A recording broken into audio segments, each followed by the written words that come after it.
जून तक भारत ने इथेनॉल बनाने के लिए 3.9 मिलियन टन एफसीआई यानी कि सरकारी गोदाम का चावल और 6.8 मिलियन टन मक्का इस्तेमाल किया है। तो कुल मिलाकर ये आंकड़ा 10.7 मिलियन टन तक पहुंच गया है और सरकार का कहना है कि ये अनाज सरप्लस स्टॉक से लिया गया है, यानी इससे देश की फूड सिक्योरिटी पर कोई असर नहीं पड़ा। तो दोस्तों ये हुआ क्यों है? तो भारत की एथेनॉल ब्लेंडिंग पॉलिसी के तहत पेट्रोल में एथेनॉल मिलाने का लक्ष्य लगातार बढ़ाया जा रहा है और इसका मकसद है कि कच्चे तेल के आयात पर डिपेंडेंसी कम करना।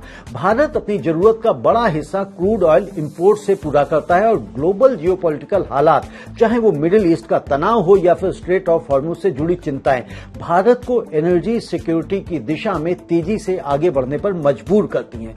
अनाज से एथेनॉल बनाना इसी एनर्जी स्ट्रेटेजी का एक बड़ा हिस्सा है। दोस्तों ये क्यों मायने रखता है? तो किसानों के लिए अगर आप देखेंगे तो मक्का और चावल की एक नई स्थिर डिमांड बनती है, चाहे वो सीधे खाने के बाजार में जाए या फिर ना जाए। एनर्जी सेक्टर के लिए अगर आप देखें तो कच्चे तेल के आयात बिल में कमी आती है, जो भारत के करंट अकाउंट डेफिसिट के लिए राहत की बात है। और अगर कंज्यूमर्स के लिए देखें तो लॉन्ग टर्म में पेट्रोल की कीमतों पर स्थिरता आ सकती है, लेकिन एक चिंता की बात भी है, जो अनाज कभी सिर्फ खाने के लिए इस्तेमाल होता था अब वो फ्यूल बनाने में भी जा रहा है। तो सवाल उठता है कि क्या इससे भविष्य में फूड बनाम फ्यूल का टकराव पैदा होगा? तो अब यहां पर बात आती है रिस्क एंड अपॉर्चुनिटी की। तो दोस्तों यहां पर अवसर यह है कि भारत एक साथ दो बड़े लक्ष्य साध रहा है, किसान को नई डिमांड और देश को एनर्जी सिक्योरिटी।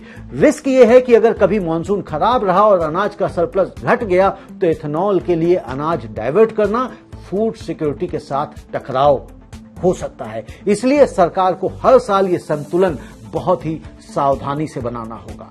अब अगर हम इसके लॉन्ग टर्म इंपैक्ट की बात देखें तो दोस्तों एक महीने में मौजूदा एथेनॉल टारगेट्स के मुताबिक अनाज की खपत जारी रहेगी और एक साल में ब्लेंडिंग टारगेट और बढ़ने पर अनाज की मांग और बढ़ेगी और 5 साल में भारत की खेती और एनर्जी पॉलिसी एक दूसरे से इस कदर जुड़ चुकी होंगी कि किसान की फसल का फैसला सिर्फ मंडी भाव से नहीं होगा बल्कि एथेनॉल पॉलिसी से भी तय होगा और ये कृषि और एनर्जी सेक्टर के बीच एक स्थायी स्ट्रक्चरल जुड़ाव है।